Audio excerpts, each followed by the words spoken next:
El sol de la mañana se derramaba sobre la imponente silueta del Cerro de la Silla, bañando en una luz dorada la metrópolis industrial de Monterrey. Eran las 7 en punto de un viernes cualquiera, y en el Parque Industrial de Apodaca, el corazón productivo de México latía con fuerza. Cientos de motocicletas y autos llenaban los estacionamientos de la planta de ensamblaje automotriz de alta tecnología, una filial de Nissan que era el orgullo de la región. El aire vibraba con el murmullo de una colmena a punto de despertar, el zumbido de la maquinaria preparándose, el roce de las plumas sobre las listas de verificación y el distante traqueteo de las impresoras en las oficinas. Un nuevo día, una nueva jornada de precisión y esfuerzo, estaba por comenzar.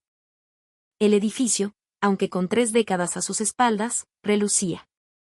No había una mota de polvo fuera de lugar. Los pisos, pulidos como espejos, reflejaban las luces fluorescentes del techo. Los pasillos estaban completamente despejados, sin cajas ni materiales que estorbaran el paso. Cada herramienta, después de su uso, volvía a su sombra designada en el tablero, un ejército de metal en perfecta formación. Eran esos pequeños actos de disciplina, repetidos hasta el infinito, los que tejían el orden impecable de aquel lugar. El trabajo aquí no era para los débiles de espíritu.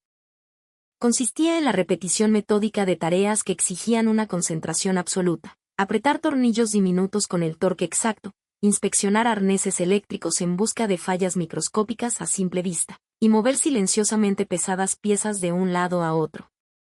Un ballet de trabajo duro, humilde y continuo. Y sin embargo, cada mañana, la mayoría de los trabajadores llegaba 15 minutos antes de su hora de entrada. No por una orden, sino por una costumbre no escrita, por el alma del lugar. Se cambiaban, tomaban un café rápido y luego, por iniciativa propia, limpiaban su estación de trabajo y revisaban sus equipos. Era una manifestación de un principio profundamente arraigado: mi lugar de trabajo es mi responsabilidad. En el corazón de esta cultura laboral se encontraba don Ricardo, un operador veterano de 58 años, con manos curtidas por el trabajo y una mirada serena que lo había visto todo. Llegaba antes que nadie, siempre. Buenos días, saludaba con una voz ronca pero cálida a cada compañero que llegaba. La respuesta era siempre un eco de respeto y camaradería: ¿qué hubo, don Richard? Buenos días. A darle, que es mole de olla. En esta planta no solo trabajaban mexicanos. También había un programa de intercambio para jóvenes ingenieros europeos. Entre ellos se encontraba un grupo de españoles: Javier, Carlos, Sofía y Mateo.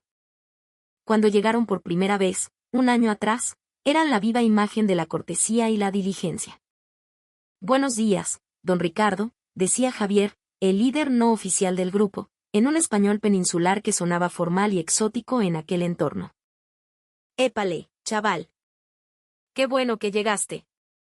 Hoy te necesito en la línea 3, sale, respondía don Ricardo con una sonrisa paternal. Pero eso, esa armonía inicial, era ya un recuerdo lejano, una fotografía descolorida de un tiempo que se sentía a un siglo de distancia. Llegaba la hora del almuerzo. El comedor se llenaba con el aroma casero de los tuppers que cada quien traía: chilaquiles, huevos con machaca, tacos de guisado. Las conversaciones fluían, ligeras y triviales, un bálsamo para la mente después de horas de concentración. Que si los Tigres iban a ganar el clásico, que si el nuevo capítulo de la telenovela de anoche estuvo de infarto, que si el hijo de alguien ya andaba diciendo sus primeras palabras. ¿Vieron el capítulo de anoche? No manches, qué giro se aventaron con la villana. Claro que sí. Ya era hora de que la desenmascararan. Oigan, ¿sintieron el calorcito de hoy? Dicen que va a pegar duro en la tarde. Estas pláticas sin pretensiones creaban una atmósfera completamente distinta a la tensión del taller. Las risas resonaban, las anécdotas del pasado se compartían con entusiasmo y el tiempo parecía transcurrir más lento. Detrás de la planta principal se levantaba un complejo de dormitorios sencillos pero funcionales, donde vivían muchos de los trabajadores foráneos y los participantes del programa de intercambio. Las habitaciones eran modestas, de apenas unos metros cuadrados, pero no les faltaba nada esencial: aire acondicionado para el implacable calor regiomontano, una lavadora, un refrigerador. Por las mañanas, El pasillo se llenaba con el sonido de las puertas abriéndose y los saludos somnolientos. Por las noches, se filtraban los sonidos de la vida, el agua corriendo en las duchas, el murmullo de un televisor, una carcajada ocasional. Era una vida sin lujos, pero impregnada de una sensación de seguridad y comunidad. En las paredes de la fábrica, carteles recordaban las reglas de oro: comunicación, reporte y consulta, la seguridad es tarea de todos. Junto a la entrada, una pizarra blanca mostraba un mensaje escrito a mano que cambiaba cada día: gracias por su esfuerzo. 0 accidentes hoy también. El frente frío ya llegó, abríguense bien. Leer esas palabras, tan simples pero tan humanas, generaba una extraña sensación de calidez, un sentimiento de que a alguien, en alguna parte, realmente le importabas. Una vez al mes, durante el día de limpieza general, todos, desde el gerente hasta el último operario, se unían para fregar pisos, limpiar ventanas y hasta desmontar los filtros de los extractores de aire. Nadie daba órdenes, cada uno sabía lo que tenía que hacer. Era el espíritu del lugar. Esta fábrica era parte de la comunidad. Los repartidores de la fonda de Doña Mary y de la tienda de la esquina eran caras conocidas. Ahí les va la comida, muchachos, gritaba el repartidor con una sonrisa. Gracias, Michui. Ahí te dejamos para el refresco. No es nada, para eso estamos. Estas interacciones cotidianas, por pequeñas que fueran, construían un sentido de pertenencia. La gente que trabajaba aquí no anhelaba la competencia feroz ni la gloria individual, buscaban una vida estable, la certeza de que si hacían bien su trabajo hoy, podrían volver a hacerlo mañana. Más importante que vencer al de al lado era superarse a uno mismo, entregar un trabajo bien hecho. Esta filosofía impregnaba cada rincón del lugar. Por eso nadie holgazaneaba, incluso cuando el supervisor no estaba mirando. Por eso cualquier anomalía, cualquier sonido extraño en una máquina, se detectaba y reportaba de inmediato. Con la cercanía de las fiestas de fin de año, el ritmo se aceleraba un poco con la limpieza general y el inventario. Pero la carga se repartía entre todos, y el trabajo se realizaba con una eficiencia ordenada, sin caos ni estrés. En la oficina ya habían colgado algunas guirnaldas y un pequeño árbol de Navidad. En los talleres, alguien trajo buñuelos para compartir. Eran esos pequeños detalles los que recordaban la llegada de una época especial, un tiempo para agradecer a los compañeros por el esfuerzo compartido. Sin embargo, pocos días después del Año Nuevo, una sutil disonancia comenzó a infiltrarse en la armonía habitual del lugar. El trabajo no se detuvo y, en la superficie, nada parecía haber cambiado. Pero en las conversaciones, en los silencios, se percibía una inquietud, una especie de nerviosismo latente.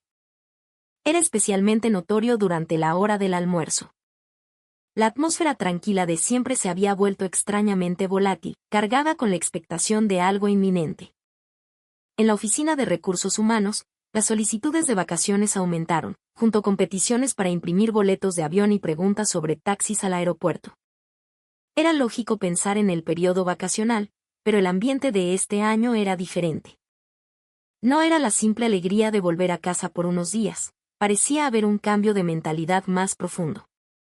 La eficiencia no había disminuido, ni habían ocurrido problemas graves. Pero el aire estaba cambiando, poco a poco. Los veteranos como don Ricardo, con la intuición que solo dan los años, lo sentían en la piel. Este año.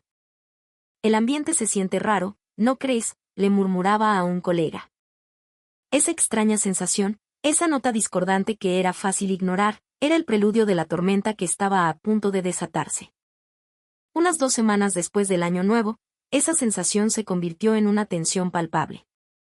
El trabajo seguía su curso, pero durante los descansos, especialmente entre el grupo de ingenieros españoles, se extendía una atmósfera de agitación mal disimulada. Tío, qué ganas de volver. Ya falta poco, se decían entre ellos. Es que no hay comparación, joder. España es el primer mundo, y esto. Pues es México. Conversaciones así comenzaron a flotar en el aire, aproximadamente 3 semanas antes de su fecha de partida. Eran jóvenes, apenas en sus 20s, recién salidos de la universidad. Habían llegado a México huyendo de la crisis económica en su país, pero traían consigo una arrogancia que el desempleo no había logrado mellar. Vivían en el mismo módulo de dormitorios y se movían como una manada inseparable. Antes parecían callados y dedicados, pero a medida que se acercaba su regreso, una impaciencia febril se apoderó de ellos. En un rincón del comedor, se juntaban para mostrarse videos en sus móviles de las calles de Madrid o Barcelona. Mira esto, Carlos. Esto sí es una ciudad, no como este rancho glorificado. Todo limpio, todo moderno, decía Javier. Hostia, es que no hay color, respondía otro. Aquí todo se ve viejo, polvoriento. Y la gente, ¿qué te digo? Los trabajadores mexicanos que escuchaban esto no decían nada. Simplemente sentían una punzada de incomodidad. La forma en que pasaban sus descansos había cambiado. Los que antes se sentaban en la misma mesa ahora buscaban otros lugares, o volvían a sus puestos antes de que terminara el descanso. Todos fingían no darse cuenta, pero compartían la sensación de que algo fundamental se había roto. Un mediodía, Carlos, uno de los españoles, proclamó en voz alta para que sus compañeros lo oyeran: ya casi nos vamos. Volvemos a un país 100 veces mejor que este. La comida, la cultura. Es que el nivel es completamente diferente. Otro ingeniero del grupo, Mateo, se rió y añadió: y el internet. Aquí va a pedales. Y el aire. Allá se respira libertad. Varios más asintieron ruidosamente. A unas mesas de distancia, la señora Linda, una oficinista de 45 años, detuvo el tenedor a medio camino. Los demás seguramente también lo oyeron, pero nadie dijo nada en ese momento. Hasta entonces, había habido malentendidos culturales, roces por diferencias de costumbres, pero nunca habían escuchado un desprecio tan explícito. Es que México es demasiado húmedo, la comida de las tienditas es toda igual, pura grasa, con este sueldo de miseria apenas se sobrevive. Quejas como estas se volvieron el pan de cada día, siempre acompañadas por la exultante alegría de poder escapar de vuelta a España. Era una combinación que resultaba dolorosa de escuchar. Por supuesto, para ellos, volver a casa era una oportunidad anhelada de ver a sus familias y reconectar con su cultura. Eso era comprensible. Pero lo decían mientras vestían el uniforme que México les había dado, mientras vivían en una casa que México les proporcionaba y mientras ganaban un sueldo que México les pagaba. Escuchar cómo denigraban tan abiertamente el país que les daba de comer, inevitablemente, enrareció el ambiente. Un operario mayor, el señor Humberto, de 62 años, murmuró para sus adentros: entiendo que estén felices de volver, pero hay maneras de decir las cosas, ¿no? Su frase pareció expresar el sentir de muchos. Mientras tanto, en la línea de producción, su trabajo no presentaba grandes fallos. Cumplían su horario. Pero su actitud y su concentración se habían relajado peligrosamente. Cuchicheaban más entre ellos durante el trabajo, y las voces para reportar o confirmar un proceso se volvieron casi inaudibles. Eran pequeños cambios que se iban acumulando. Además, el tiempo que pasaban en sus celulares antes de empezar a trabajar o durante los descansos se había vuelto excesivo. ¿Y qué hacían? Publicaban videos y mensajes en sus redes sociales. Aquí, currando en una fábrica en México. Un coñazo. Pero bueno, ya queda menos para volver a la civilización, escribían con un tono burlón. Una empleada de la oficina que vio uno de esos posts comentó, con una tristeza notable: para ellos, la vida aquí ya no es real. Es solo una cuenta regresiva. Y era verdad. Sus mentes y corazones ya estaban en España. Su vida en México se había reducido a tachar días en un calendario. La actitud profesional que antes mostraban, la coordinación con sus compañeros, todo eso se estaba desmoronando, pieza por pieza.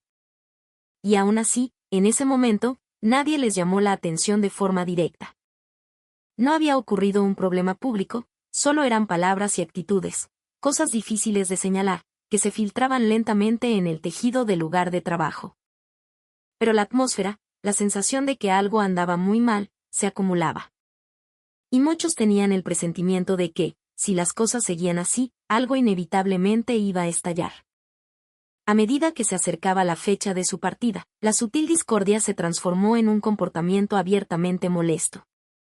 Algunos de los ingenieros españoles comenzaron a llegar y ni siquiera respondían a los buenos días. Durante la junta de seguridad matutina, su postura era desganada. Los lemas de seguridad que antes coreaban con el resto del equipo, ahora los murmuraban con desdén, o simplemente movían los labios sin emitir sonido. Su apatía era tan evidente que hasta un visitante ocasional la habría notado. Una vez iniciada la jornada, su actitud empeoraba.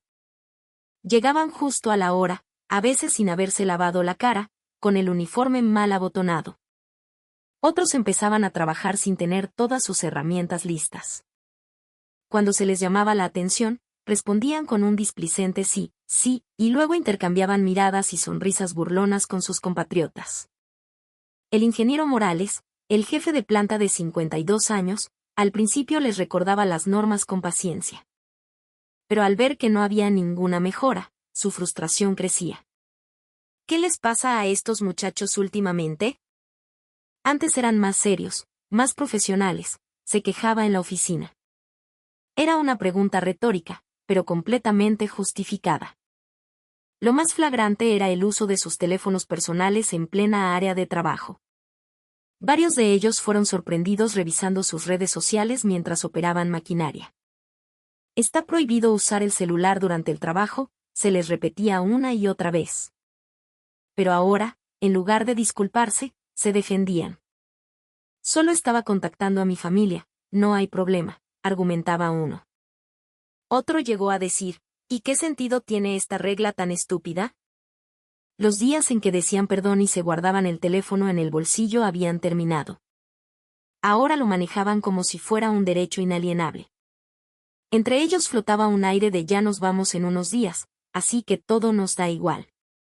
Su comportamiento en el comedor también cambió. Ponían videos en sus teléfonos a todo volumen, riendo a carcajadas sin importarles los demás.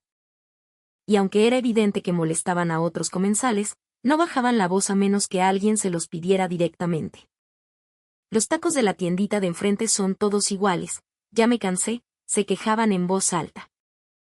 La comida mexicana es solo apariencia, mucho picante pero poca sustancia.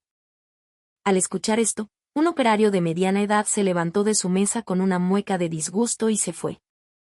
Dándose cuenta de esta atmósfera, varios trabajadores mexicanos comenzaron a comer en horarios diferentes para evitarlos. Su vida en los dormitorios también se vio alterada. Algunos hablaban a gritos a altas horas de la noche o se reían a carcajadas en el pasillo mientras veían videos, lo que provocó quejas de otros residentes. Está muy ruidoso por la noche, no puedo dormir, llegó a decir un compañero a la administración. El responsable tuvo que ir a pedirles que bajaran la voz. La respuesta de los españoles fue de una arrogancia total. ¿Por qué no podemos hablar libremente por la noche? ¿También eso está prohibido en este país? Estamos en México y les pido que respeten las normas de convivencia, les explicó el administrador con cortesía. Dicen que ellos respondieron con desprecio, por eso este país no avanza, por ser tan estricto y cuadrado. A raíz de estos incidentes, una tensión invisible pero densa se apoderó del lugar. El trabajo seguía funcionando, pero por debajo, el estrés y la irritación se acumulaban, escapándose en forma de suspiros y miradas de fastidio. Ya falta poco, solo hay que aguantar, se decían muchos. La esperanza de que todo volvería a la normalidad después de su partida era el pilar que sostenía la paciencia de todos. Pero también había voces de preocupación, ¿y si este comportamiento se contagia? ¿Y si los que vengan después son iguales? El asunto comenzó a ser tema de conversación en los negocios locales. El dueño de una frutería del mercado se quejó, esos chavos españoles ya ni saludan. Antes eran muy educados. En la tienda de la esquina también hubo quejas de que trataban la mercancía con rudeza, aventando las cosas en los estantes. Su cambio de actitud estaba creando ondas expansivas fuera de la fábrica. No todos eran así, por supuesto, pero las acciones de unos pocos estaban manchando la reputación de todo el grupo. Y así, un día, mientras charlaban en un descanso, uno de ellos dijo, es que, seamos sinceros, México está muy anticuado. Las calles, los edificios. Todo se ve tercermundista. Justo al lado, don Ricardo, que acababa de terminar una tarea, guardaba sus herramientas en silencio. Al oír eso, se dio la vuelta y se alejó del área de descanso con un paso más rápido de lo habitual. Él, que siempre era amable y buscaba conversar con los jóvenes, hizo un gesto que lo dijo todo sin necesidad de palabras. El resto de los presentes sintió el peso de ese momento. Ya no era simple descontento. La paciencia de todos estaba llegando a su límite. El día antes de su partida, el comportamiento de los ingenieros españoles había perdido toda conexión con la normalidad. Era evidente para todos en la planta que estaban mentalmente ausentes, inquietos y con la cabeza en otra parte. Cuchicheaban frente a las cintas transportadoras y miraban sus teléfonos con una frecuencia alarmante. Esa tarde, Javier fue reprendido por una negligencia. Su respuesta fue un desafío abierto. ¿Y qué más da? Total, en un par de días esto se acaba. ¿Por qué tanta insistencia? Los trabajadores mexicanos a su alrededor se miraron entre sí, pero nadie le contestó. Las conversaciones en los descansos se volvieron aún más hirientes. Sinceramente, ¿de qué ha servido este tiempo en México?, preguntó Carlos. Sofía, otra del grupo, añadió, totalmente. Ya les dije a mis padres que México está bien para venir de turista, pero es imposible vivir aquí. Parecían estar justificando su propia decisión, lanzando una andanada de comentarios negativos sobre la vida y la cultura que los rodeaba. Al escuchar esto, algunos mexicanos dejaron sus cubiertos sobre la mesa y se fueron. Pero incluso al ver esta reacción, los españoles solo sonrieron, como si ese fuera precisamente su objetivo. En otra ocasión, tras un pequeño error operativo, uno de ellos comentó, es que esta maquinaria mexicana es una chatarra. En España, esto estaba automatizado hace 10 años. Lo dijo con una actitud de superioridad que heló la sangre. Un operario le respondió en voz baja, cállate y haz tu trabajo. Pero el español, lejos de mostrar arrepentimiento, contestó con un tono sarcástico, sí, claro, lo que usted diga, señor del primer mundo. Aunque el tono era suave, la intención provocadora era innegable.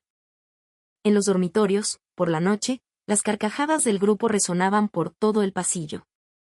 Cuando un residente les pidió silencio, respondieron, ¿qué pasa? ¿Cuál es el problema? Son apenas las 9 de la noche. ¿Por qué los mexicanos son tan neuróticos? Parecen fósiles vivientes. Esta actitud ya no podía excusarse como una diferencia cultural, era una ruptura total con el orden y el respeto del grupo. A la mañana siguiente, su último día, llegaron vestidos de forma descuidada. Algunos con la camisa del uniforme fuera del pantalón, otros con el casco de seguridad puesto de lado. El desprecio por las normas era absoluto. Ya es el último día, no estén fregando, le espetaron a un supervisor que solo pudo sonreír con amargura y guardar silencio. Antes de fichar su entrada, uno de ellos se grabó con su celular, la Fábrica de México, por última vez. Un lugar aburrido, pero bueno, es la última vez que veo este paisaje. Su actitud de tratar la fábrica como un simple objeto de consumo era un insulto para quienes la consideraban su segundo hogar. Durante el almuerzo, encontraron un nuevo tema de conversación. La verdad es que los mexicanos son unos hipócritas. Mucha sonrisa, pero por dentro quién sabe qué piensan, dijo uno. Totalmente. Nosotros los españoles somos más directos. Si algo nos jode, lo decimos y ya. Este lenguaje tan rebuscado de ustedes es patético, añadió otro, y luego señalaron los tuppers sobre la mesa, hoy también toca comida horrible. La comida mexicana siempre está fría o es pura grasa. Solo es apariencia. Se dice que un trabajador que escuchaba esto carraspeó, y uno de los españoles se encogió de hombros con una sonrisa. Vaya, parece que nos oyeron. Habían perdido cualquier rastro de cortesía o consideración. Una tarde, mientras guardaban las herramientas, un líder de equipo notó que alguien las aventaba en el estante y le dijo, ¿podrías tener más cuidado? Ah, se me resbaló, respondió el español, imitando el acento mexicano de forma burlona. Luego, Otro de sus compañeros se rió y añadió, para congelar el ambiente. Total, no es de fabricación española, ¿verdad? Si se rompe, no importa. A estas alturas, ya no era una molestia, sino una provocación malintencionada, repetida en cada oportunidad. Quizás pensaban que, como los mexicanos no respondían, podían hacer o decir lo que quisieran, que todo sería perdonado. En sus mentes, parecía haberse instalado una premisa de arrogancia. Somos europeos, estamos por encima de esto. Querían pasar sus últimos días haciendo todo el ruido posible, como un toro desbocado en una cristalería. Y entonces, al final de su último día de trabajo, mientras salían, Javier soltó la frase que sellaría su destino. Por fin. Mañana volvemos a un país de verdad. No vuelvo a pisar este pinche rancho ni de broma. A esta declaración, nadie respondió. Pero todos los que estaban allí se detuvieron en seco. No hubo réplicas ni protestas. Solo el silencio digno de los trabajadores mexicanos, un silencio que contenía todo el peso de su orgullo herido, su incredulidad y una calma gélida que presagiaba el fin. A la mañana siguiente, al cruzar las puertas de la fábrica, el bullicio del día anterior parecía una mentira. Un silencio absoluto reinaba en la sección de los dormitorios que ellos ocupaban. Sus casilleros, vacíos. Sus estaciones de trabajo, desiertas. Los empleados mexicanos observaban la escena en silencio y luego, sin más, volvían a sus rutinas. Parece que ya se fueron, murmuró alguien. Nadie respondió, solo asintieron. Una emoción indescriptible se mezcló con el aire de la fábrica, para ser finalmente ahogada por los sonidos familiares de la jornada. Mientras tanto, en su primer día de regreso en España, las expresiones de arrogancia y las palabras provocadoras de Javier y sus amigos ya habían comenzado a desvanecerse. La extraña sensación de que algo no cuadraba, que empezó en el momento en que aterrizaron, se convirtió en una certeza aplastante con el paso de las horas. El aire estaba contaminado, el tráfico era un caos insufrible, y la gente a su alrededor gritaba y se empujaba sin la menor consideración. Se encontraron inmersos en una sociedad sin tiempo ni paciencia para los demás. Sus corazones comenzaron a desgastarse. España es 100 veces mejor que México. Las palabras que habían usado para burlarse de sus anfitriones ahora se sentían como una cadena pesada atada a sus cuellos. Pero, ¿qué es este olor?, murmuró Javier al salir del aeropuerto de Barajas. La ciudad era, sin duda, moderna, con sus rascacielos y luces de neón, pero la contaminación era mucho peor que en Monterrey. Sentían un picor en la garganta. Intentaron tomar un taxi, pero ninguno se detenía. Cuando finalmente uno lo hizo, el conductor fue grosero. Le dijeron su destino y él solo respondió, no sé dónde está eso. Tuvieron que mostrarle la dirección en el mapa del móvil para que, a regañadientes, los llevara. El interior del coche apestaba a tabaco rancio y los asientos estaban sucios. El taxista conducía de forma temeraria, tocando el claxon sin parar y gritando insultos a otros conductores. Los taxis en México no eran así, ¿verdad?, susurró Carlos. Al llegar a casa, sus familias los recibieron con alegría. Pero esa alegría fue efímera. Al día siguiente, la realidad los golpeó. Tenían que buscar trabajo. Confiaban en que su experiencia en México les abriría las puertas a buenas oportunidades. Pero la realidad fue un jarro de agua fría. En las entrevistas, las condiciones que les ofrecían eran mucho peores que en México, salarios más bajos, jornadas más largas y menos días de vacaciones.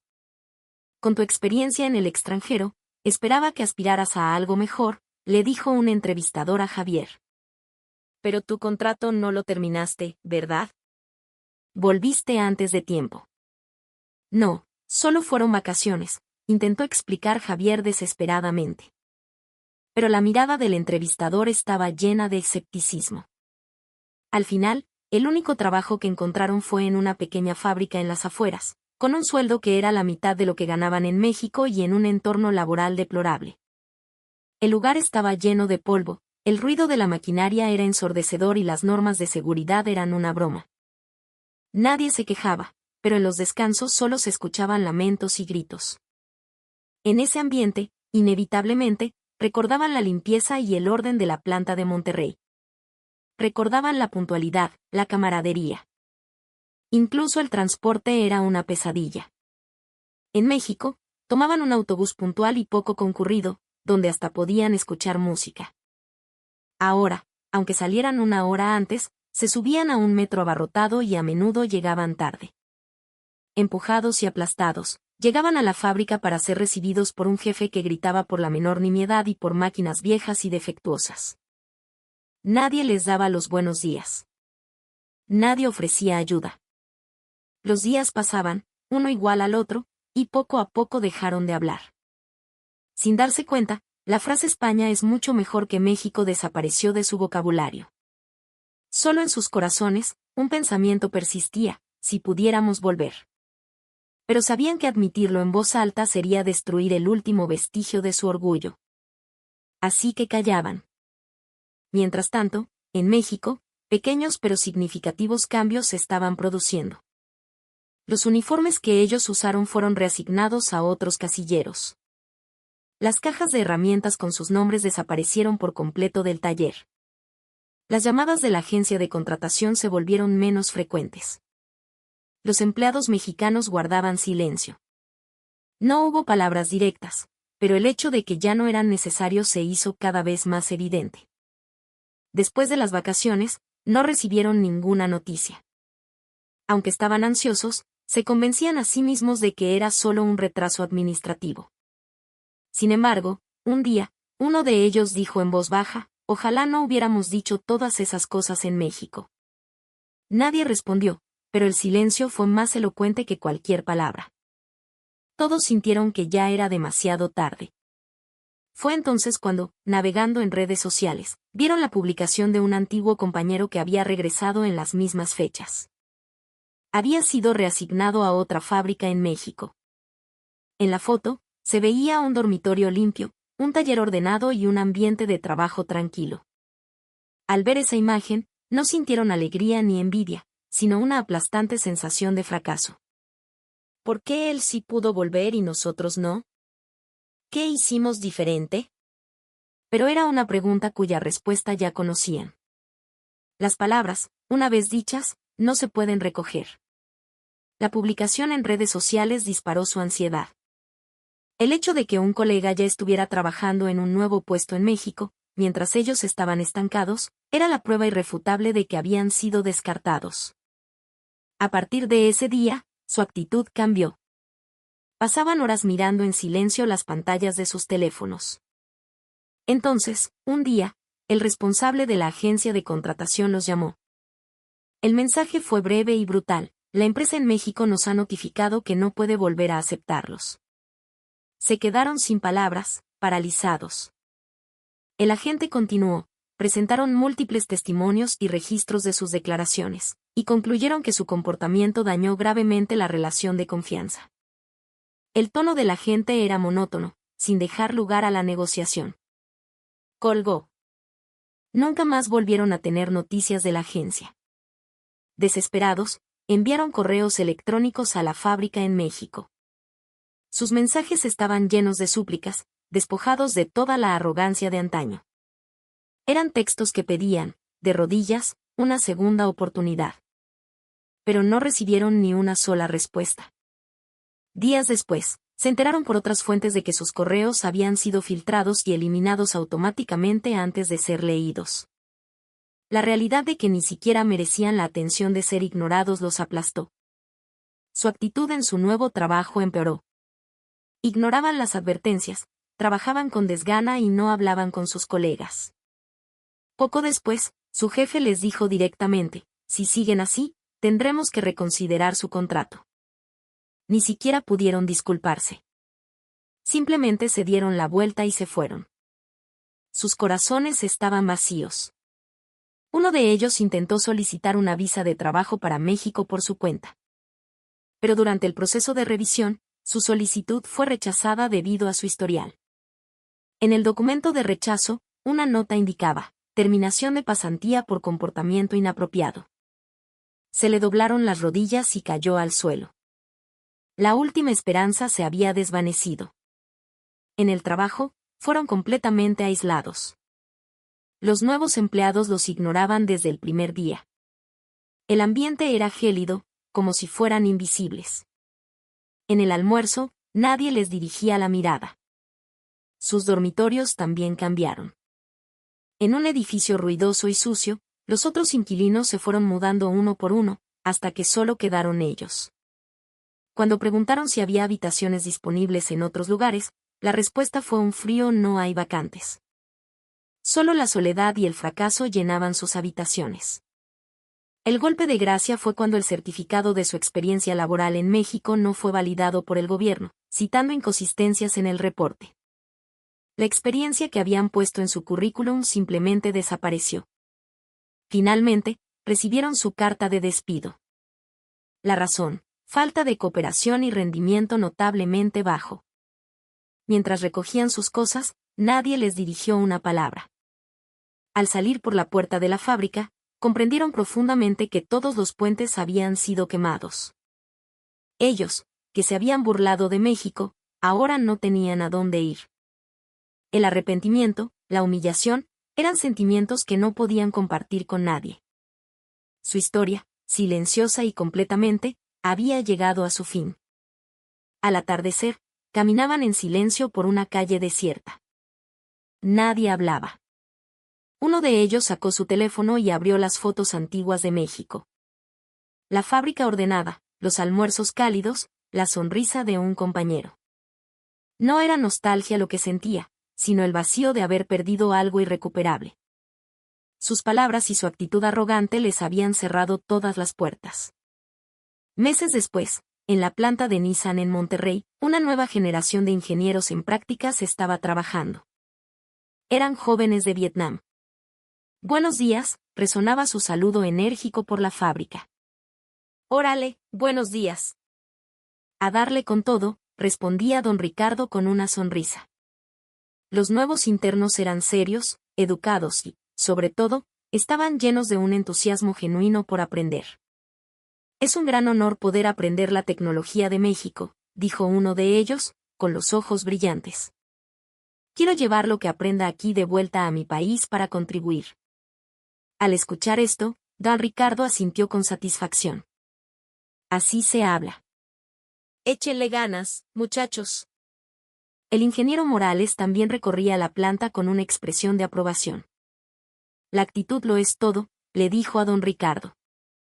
La habilidad técnica es importante, pero la calidad humana es lo primero. Mientras tanto, en una ciudad de España, Javier seguía trabajando en una fábrica sucia y precaria. El sueldo era bajo, las horas interminables. Por la noche, en su pequeña habitación, miraba su teléfono. En la pantalla, las fotos de su tiempo en México, la fábrica impecable, los compañeros sonrientes. Si tan solo hubiera sido más agradecido, susurró para sí mismo. Pero ya era demasiado tarde. El reloj nunca retrocede. La lección que aprendió fue el valor incalculable de un entorno donde lo normal es la excelencia.